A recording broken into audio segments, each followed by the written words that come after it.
آپ نے جسٹ اپنے آئی ڈی کارڈ نمبر کو ایک مخصوص نمبر پہ سینڈ کرنا ہے، اور اگر آپ اہل ہیں تو آپ اپنے قریبی کسی بھی ہاسپٹل سے، چاہے وہ مہنگا ہے، چاہے وہ سستا ہے، چاہے وہ گورنمنٹ کا ہاسپٹل ہے، چاہے وہ پرائیویٹ ہاسپٹل ہے، وہاں پہ آپ اپنا علاج معالجہ کروا سکتے ہیں۔ سب سے پہلے آپ نے اسے خیبر پختونخوا میں متعارف کروایا، اور پھر 2018 کے الیکشنز کو جیتنے کے بعد انہوں نے پورے پنجاب میں اور پورے پاکستان میں اس کو پھیلانے کے لیے کوششیں کی، لیکن یہ کوششیں بہت سارے جو ہمارے دشمن ممالک ہیں، ہمارے اندرونی دشمن ہیں، ان کو پسند نہیں آئیں، اور خان صاحب کو ہٹانے کی انہوں نے بھرپور کوشش کی۔ ناظرین، صحت کارڈ اگر کسی کے پاس ہے تو اس کو کون کون سی سہولیات مل سکتی ہیں؟ کارڈ ہولڈر کو سالانہ 7,20,000 روپے تک علاج کی سہولت دستیاب ہوگی، یعنی آپ تقریباً 7.5 روپے تک کا علاج آپ ہر سال جو ہے وہ کروا سکتے ہیں۔ تو بہت سارے ایسے لوگ ہیں جنہوں نے بہت بڑے بڑے ہاسپٹلز میں جا کے کسی نے اپنے ہارٹ کا آپریشن کروایا ہے، تو کسی نے اپنے ٹانگ درست کروائی ہے، تو بہت لوگوں نے اس کو سراہا ہے، اور یہ بہت گریٹ اور بہت بڑا سٹیپ ہے ناظرین۔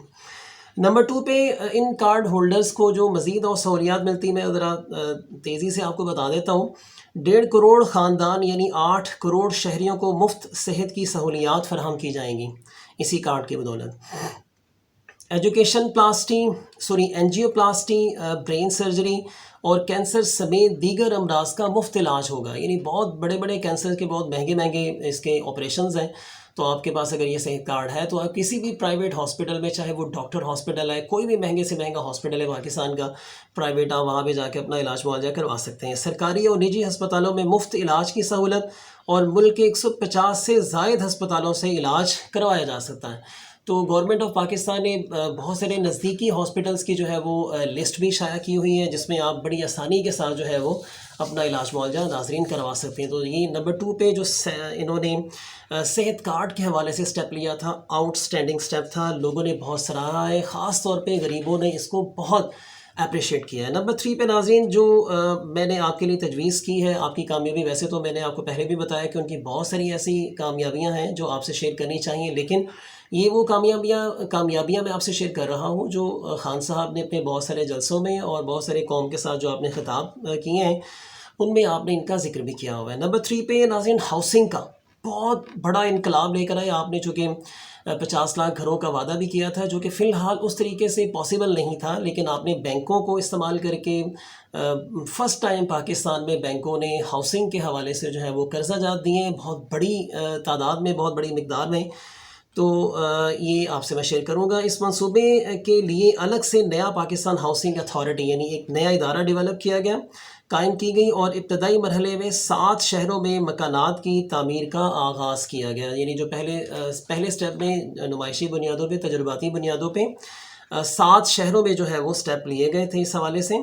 حکومت نے آسان گھر اسکیم کے تحت بینکوں کو آسان شرائط پر قرضہ فراہم کرنے کی بھی ترغیب دی، جس میں 20 لاکھ سے لے کر 1 کروڑ تک قرضے مختلف مدت کے لیے فراہم کرنا شامل ہے۔ یعنی اس سے پہلے جو پاکستان کے بینکس ہیں وہ ہاؤسنگ کے لیے کسی بھی قسم کا جو ہے وہ قرضہ فراہم نہیں کرتے، لیکن اس سال یعنی جب گورنمنٹ نے یہ نیا پاکستان ہاؤسنگ اتھارٹی کی جب بنیاد رکھی، تو اس حوالے سے ہمارے جو بینکس ہیں وہ اب پاکستانیوں کو ہاؤسنگ کے حوالے سے بھی قرضے دے رہے ہیں، اربوں کے حوالے سے انہوں نے اس حوالے سے قرضے دیے بھی ہیں۔ اس کے ساتھ حکومت نے تعمیراتی شعبے کے لیے 2 ایمنسٹی اسکیمیں متعارف کرائیں، تاکہ اس کے ذریعے تعمیراتی شعبے کو فروغ دے کر ملک میں مکانوں کی تعمیر کے ساتھ نوکریاں بھی پیدا کی جا سکیں۔ ناظرین، اگر آپ کسی بھی معیشت کو اسٹرانگ کرنا چاہتے ہیں تو وہاں پہ تعمیراتی سسٹم کو بہت آپ کو بہتر بنانا ہوگا، بہت زیادہ پیسہ اس کے اندر انویسٹ کرنا ہوگا۔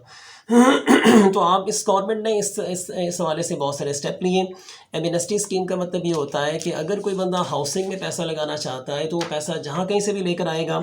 تو ہم اس حوالے سے اسے کوئی جانچ پڑتال نہیں کریں گے کہ یہ پیسہ کہاں سے آ رہا ہے۔ اس کے علاوہ ناظرین، آپ نے جو ایک بہت بڑا سٹیپ لیا،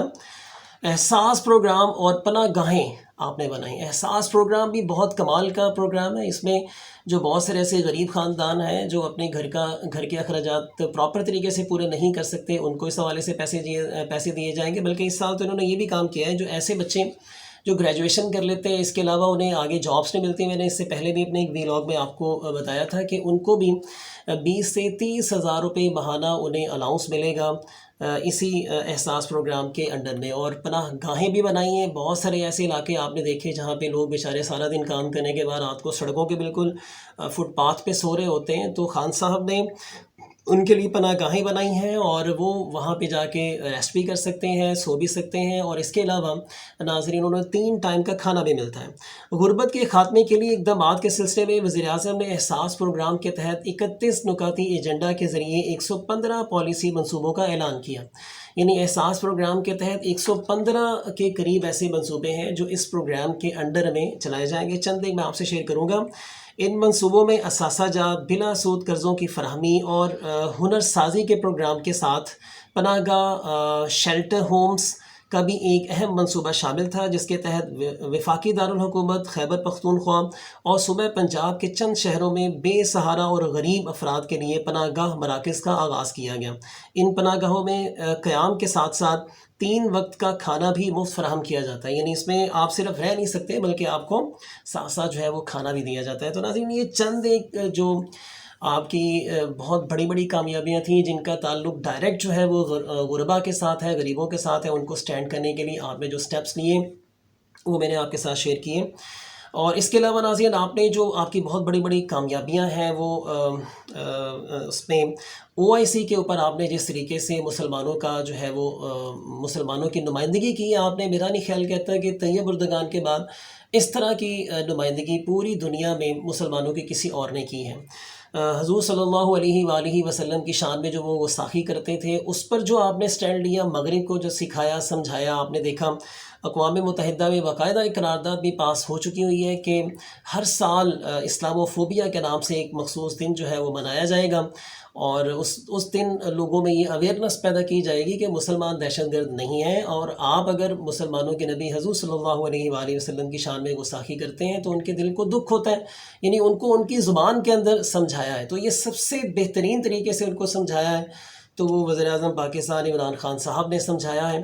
اور اس کے علاوہ آپ نے مسلمانوں کا مقدمہ جس بہترین طریقے سے لڑا ہے، جس بہترین طریقے سے آپ نے سٹینڈ لیا ہے ناظرین، یہ کوئی اور نہیں لے سکتا۔ لاسٹ پہ میں جو آپ سے شیئر کروں گا جس کی وجہ سے یہ سارا تماشا ملک میں لگا ہوا ہے، وہ رشیا کا دورہ ہے۔ تو ناظرین ہمیں کچھ 70 سال پہلے رشیا جانا چاہیے تھا۔ رشیا، چائنا اور پورے یہ جو ایشیائی ممالک ہیں ان کے ساتھ ہمیں اپنے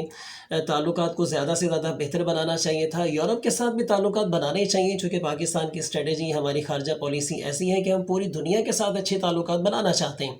لیکن رشیا اور چائنا کے ساتھ ہمارے تعلقات اچھے ہونے چاہیے تھے۔ ہم نے امریکہ کو خوش کرنے کے لیے، یورپ کو خوش کرنے کے لیے ہم نے رشیا کی اینٹ سے اینٹ افغانستان کے اندر بجائی، اور پھر اس کے بعد اپنی بجوائی۔ آپ دیکھیں آج تک ہم اگر